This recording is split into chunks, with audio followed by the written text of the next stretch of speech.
Hello students, I am Sonal Pathak. I welcome you to my YouTube channel Roshan Sai Study Point. So आज का हमारा topic है flamingo का 5th chapter Indigo. इसके author है Louis Fisher.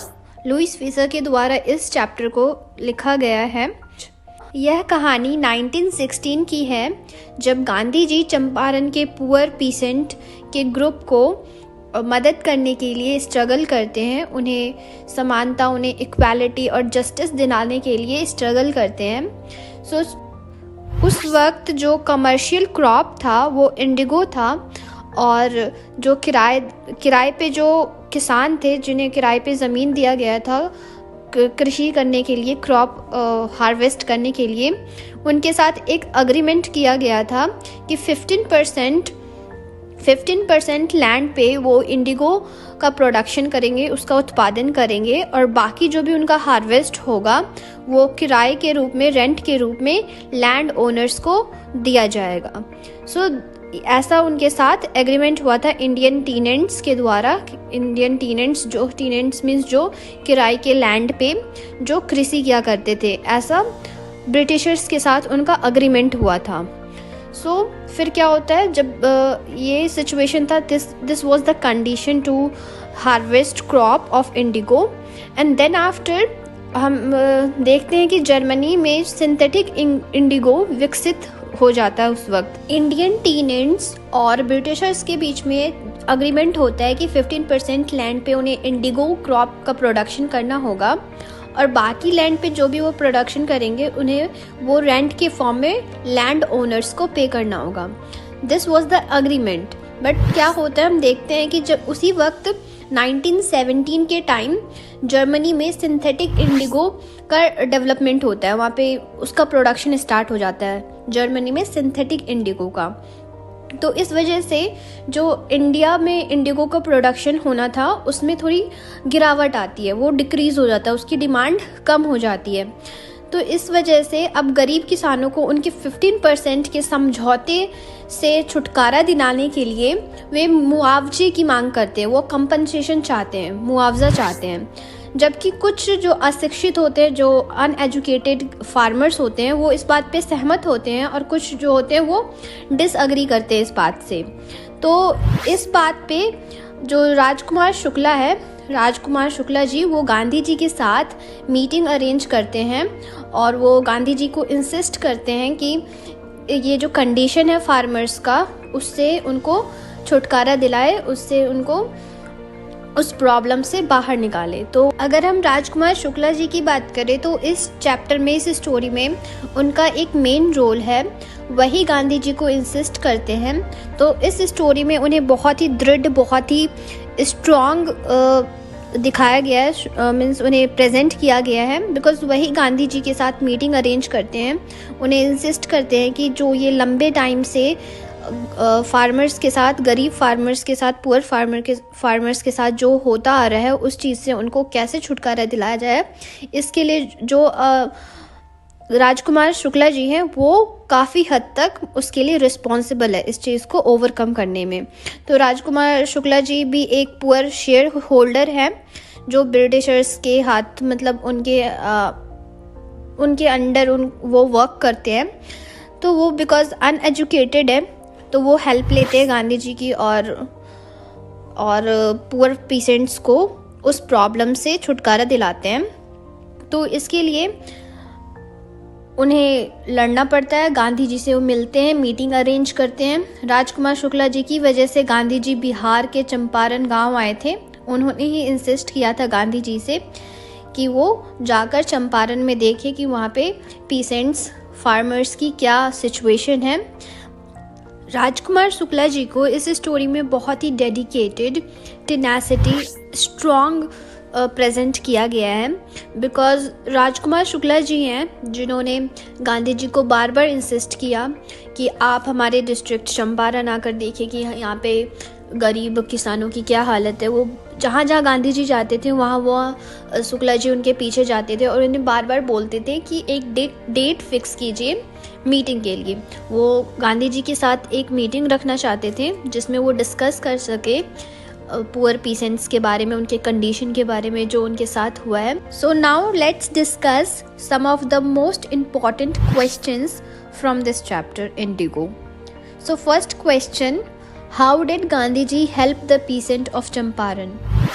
So to write the answer of this question हमें पूरे story को एक्सप्लेन करना है फ्रॉम द बिगनिंग, लाइक कि क्या प्रॉब्लम फेस कर रहे थे पुअर पीसेंट्स ऑफ चंपारण, क्या कंडीशन था, क्या उनके ब्रिटिशर्स और पीसेंट के बीच क्या अग्रीमेंट हुआ था कि 15% लैंड पे उन्हें इंडिगो क्रॉप का प्रोडक्शन करना है और फिर बाकी जो लैंड पे वो प्रोडक्शन करेंगे उसको रेंट के फॉर्म में उन्हें पे करना है.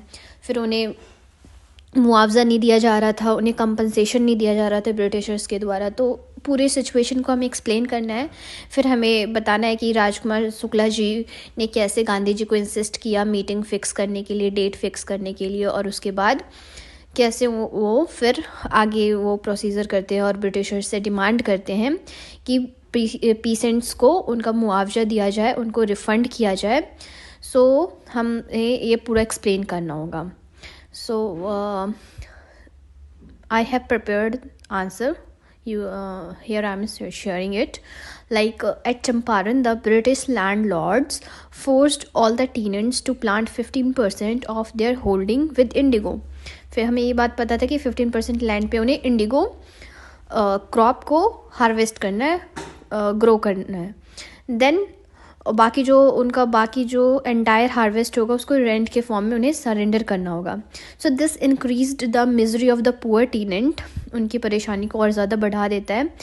और but when synthetic indigo was developed in and indigo plantation was no longer profitable, जब हमें पता चलता है कि जर्मनी में सिंथेटिक इंडिगो का डेवलपमेंट हुआ है तो उसकी वजह से जो हमारे इंडियन टेनेंट्स थे उनको ये चीज़ ज़्यादा प्रॉफिटेबल नहीं था.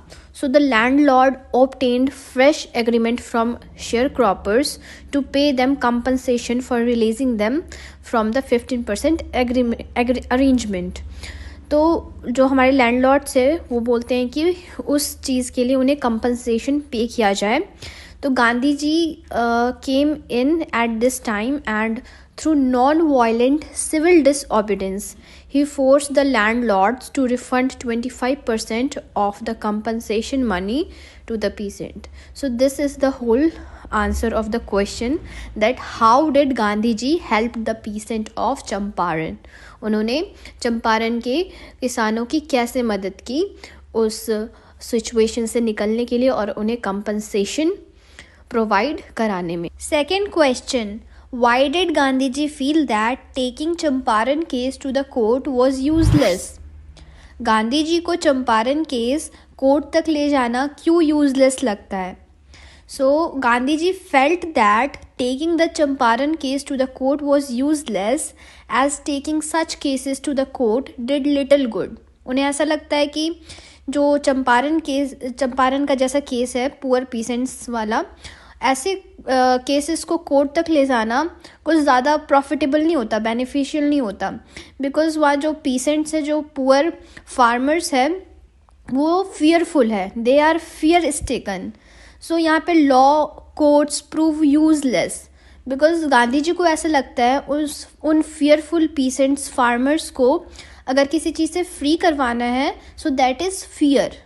The real relief for these peasants was to be free from fear. ऐसा गांधी जी को लगता है.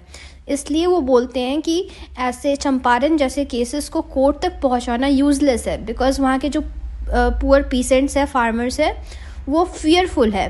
फर्स्ट ऑफ ऑल उन्हें फ्री करना होगा फियर से. Next question, what made the lieutenant governor drop the case against Gandhi ji? ऐसी कि कौन सी बात थी जिसकी वजह से लेफ्टिनेंट गवर्नर को उस केस को गांधी जी के अगेंस्ट ड्रॉप करना पड़ा? So the lieutenant governor was force to drop, उन्हें फोर्स किया गया था, was force to drop the case against Gandhi ji because the lawyers had told, lawyers ने बताया था गांधी जी को that they would follow him into jail. जो लॉयर्स हैं वो गांधी जी के पीछे पीछे जाएंगे जेल तक. So the lieutenant governor wrote to the magistrate को उन्होंने लेटर लिखा ordering him to drop the case against Gandhi ji. So this story is set in 1916, where Gandhi ji steps up to help a bunch of poor peasants from Champaran. It gives an account of how he struggled to bring them justice and equality. So this begins with most of the arable land of Champaran that divides into a large estate. The owners of the estate are Englishmen, means Britishers, and the workers are Indian tenants. So we learn that the chief commercial crop on this land was indigo, and the landlords used to compel all the tenants, all the farmers, to plant 15% of their indigo and submit the whole harvest in the form of rent.